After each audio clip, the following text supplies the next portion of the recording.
Welcome to My Mars Mantra podcast. I'm your host, Rumana Kabir. In this podcast, we will share stories from changemakers working in disasters and development. Today, I'm speaking to Arwin from Indonesia. Arwin is a former colleague of mine. Arwin is a post-disaster shelter and settlement practitioner. He has also worked in many high-profile disasters, such as the Nepal earthquake, the Indian Ocean tsunami, Syria and Turkey earthquake, and many more. I met Arwin after the West Sumatra earthquake in 2009. Arwin has an excellent coordination capacity. He was bringing everyone together, all the aid agencies and government, to come to a recovery process and policy solutions. Arwin has been one of the most disciplined colleagues I've met. He used to finish work on time, exercise every day after work, which I felt very excellent self-discipline to have, because when you work in a post-disaster situation, it can be very stressful. So let's listen to our calm friend Arwin Soelaksono today. Hello, Arwin. How are you? Hello, Rumana. I'm good. Thank you for having me. For me, it's an honor to be in your podcast. Thank you. So first, I would like you to tell us what motivated you to work in post-disaster reconstruction. Actually, I have no plan that I can be working right now. Previously, I working for the private company for construction, and one of the leadership from Habitat for Humanity called me back in 2005 following the Asian tsunami, December 2004. He invited me to come as a volunteer to see the project that they were working at the time. So they took me to the coastal town. They call it Ulele. It's actually this packed of houses, but it was gone. It was wiped out because of the tsunami. That coastal town was the ground zero of Banda Aceh. I realized that someone's house actually, but it's like empty. So then I was thinking, maybe this is the biggest disaster in my lifetime. Then I came to Habitat for Humanity leadership. So then I give them some advice how to do it. At the time, I still not willing to work actually, because it's a very different setting from the development or in a business. But this is humanitarian is a quite different world. So can you tell us a bit about what happened? How did you manage to wrap up your current career and start this new career? At the time I discussed with my wife, I said that maybe this is the biggest disaster in our lifetime. So maybe it is important for us to contribute. And then actually I just want to work temporary, just 1 year, contribute on the engineering aspect, project management. So at the time I just willing to work for 1 year, and then another year, and then another year. So until now. Because I think I have the passion on how to help people to rebuild their lives, not only house, but they are back to their normal life before the disaster. Yes, thank you, Arwin.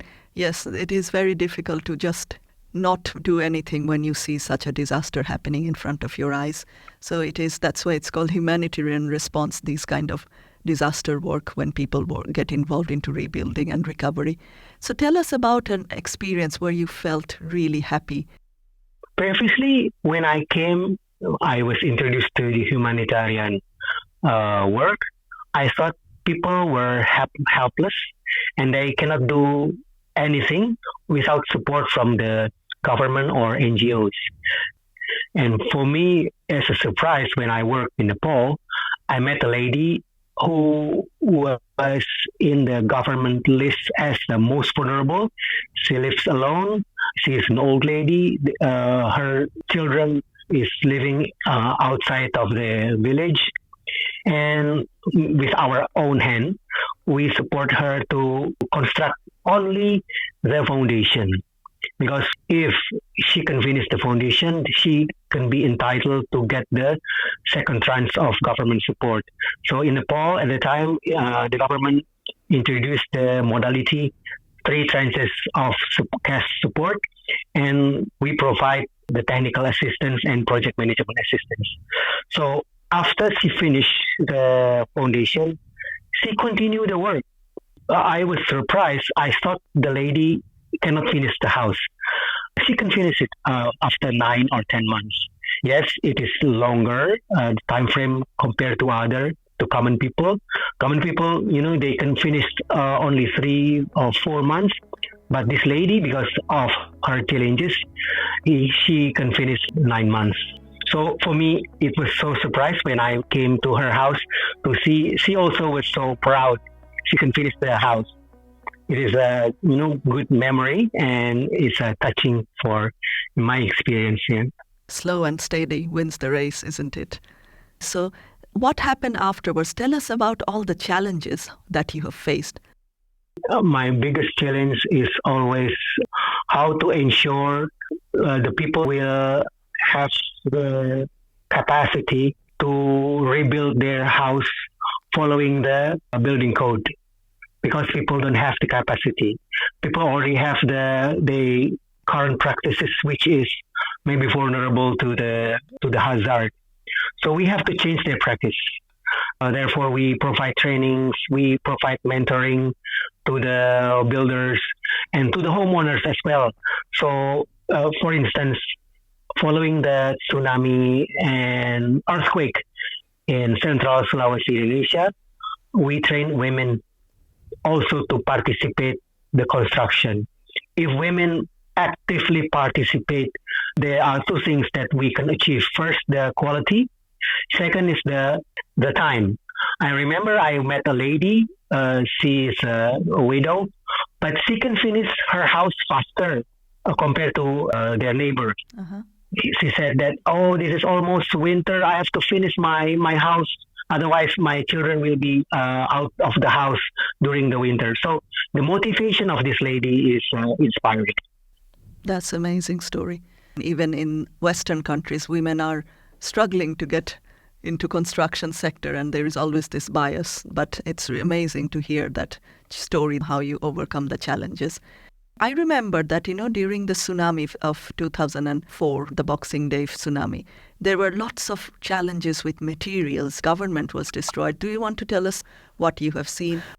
There are a lot of engineers, architects came to support their recovery, reconstruction in Aceh at the time. Everyone bring their own experience. The way we thought at the time, the good structure or the good house should be with this kind of material. For instance, people who usually have like wooden plank house and timber, everyone was introduced to the red brick or the hollow brick. So, for instance, at the time, the cost of the red brick is tripled, and the inflation is like crazy. All agencies competing one to another. So it's out of control. Therefore, as a humanitarian organization, we need to stop this unhealthy competition. What we did, we changed the material. We go to the community and also to donor, talk to them. Not only brick, but you can use other things. So we introduced them the cement block, and also the government working to import the material from other provinces. We try to stabilize the market at the time, the supply chain, so all agencies can resume the work, because at the time it was halted. No one was able to purchase the material because the price is too high. Yes, I remember. And also, what happened is that there were not enough timber to rebuild. There is a big forest at the time before the reconstruction, and the deforestation was become a big issue. On the 2008 at the time, the government issued a decree. You cannot use the timber because the deforestation is become the biggest challenge in the reconstruction. It was calculated earlier, but at the time, no one was very serious to take that warning ahead because everyone want to have red brick, and then we realize the consume the this for the brick kiln, we need a huge number of the wood. Okay. So that's one of the problems. I remembered in 2005, we were just waiting because we could not use any local timber. We changed our design to brick houses, but people were living in traditional timber houses, and that's the skill they had to rebuild. So they couldn't rebuild, and we couldn't rebuild because there were no materials.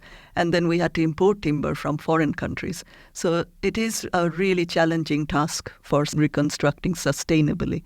So it's not just about build better, build back sustainable. It's also hard.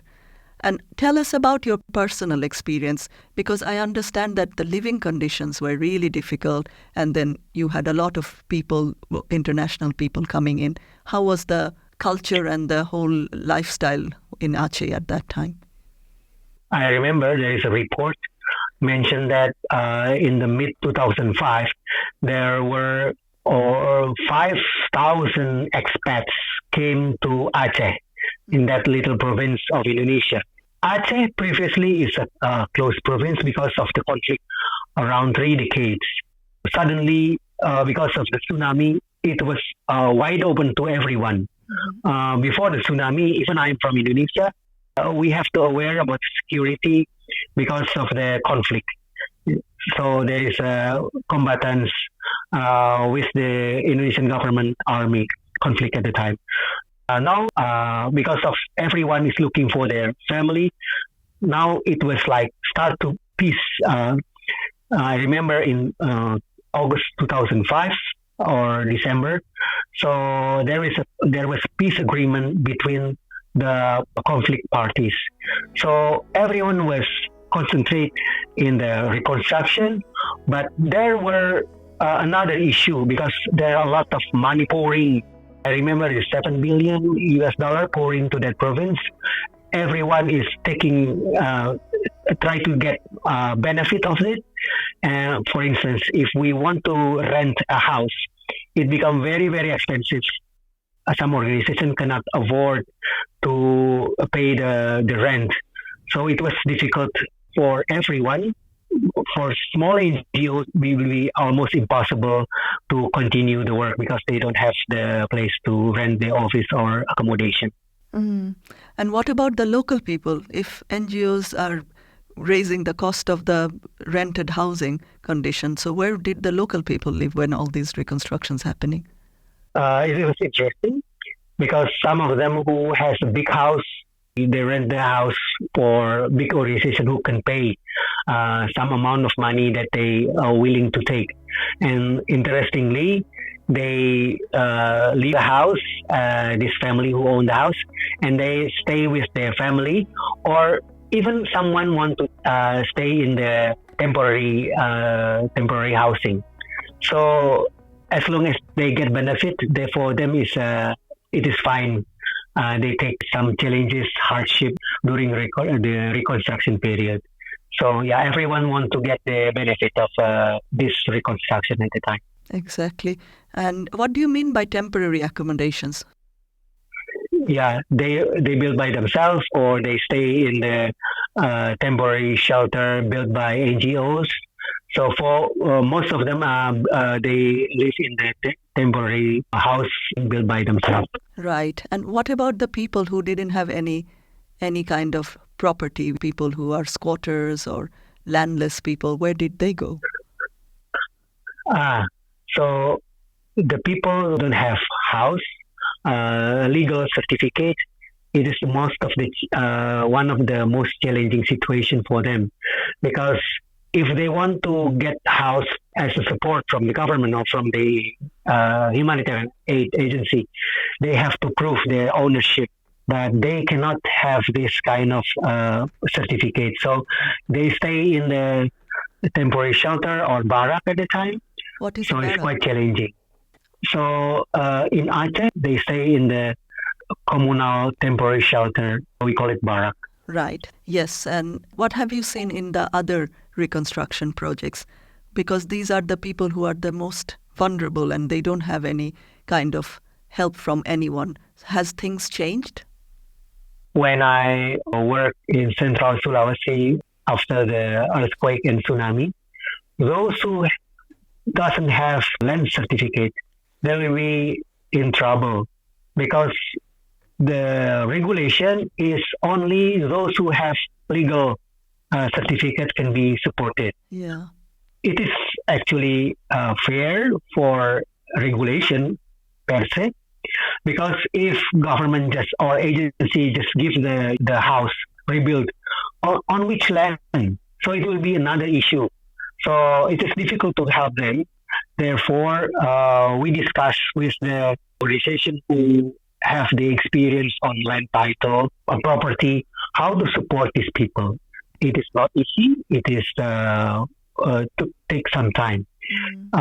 Most of the people who have experienced this, on my understanding, is in the urban. Right. Because in the urban, usually you rent the house or you live in an apartment, which you are not own the land certificate. Maybe you only have the strata title. So it's one quite challenging urban setting. You've been in Turkey recently. That looks like it's all very urbanized earthquake. So what was your experience there in Turkey? The apartment collapse, high-rise building collapse. So it will take time to rebuild. For my experience, let's say if we compare to the 2011 Japan earthquake, those areas who are affected by the radioactive, so it takes more than 6 years that people can, because people still in the IDP at the time, because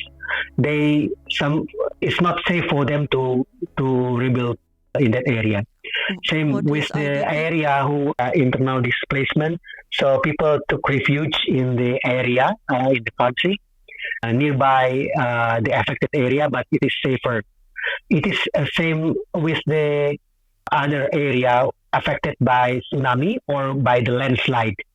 The government usually learn that the area affected by landslide is still not safe, it's need to stabilize, therefore they cannot rebuild. So they have the land certificate in that affected area, but they cannot rebuild. So that's a challenging situation. It takes time after the study if they can rebuild, or the government will support them with the relocation area. And opening a new relocation area, it takes time. Exactly. So that's one of the challenging in the recovery program. Yes, and this brings me to the question of sustainability. The way we are rebuilding, are you optimistic? Are we able to build back better so far in all these disasters you've been to? I think we need to reconsider the word better. If you are government or if you are donor, it is fine if you talk to build back better, because maybe you know the meaning. If we talk to the community, talk to the people or talk to the builder, I usually use the build back saver, because for them, the word better mostly on the appearance of the house. The house is bigger, is more beautiful, and the appearance is better. But safer, it is a minimum standard that they can do it by themselves. So if we want to talk about sustainability, we need to train the homeowner, we need to train the builder, and following with the building code. This is the most important.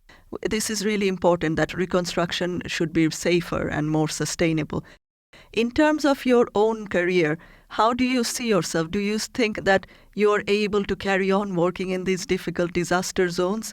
And if it is, then what is your secret to make yourself more resilient? Yeah, working in the post-disaster is very stressful. Sometimes we are not happy with what we realize. We are far from our target, that we need to support people, how they can rebuild by themselves. So during my leisure time, I learn, I study, and then I put it in my blog.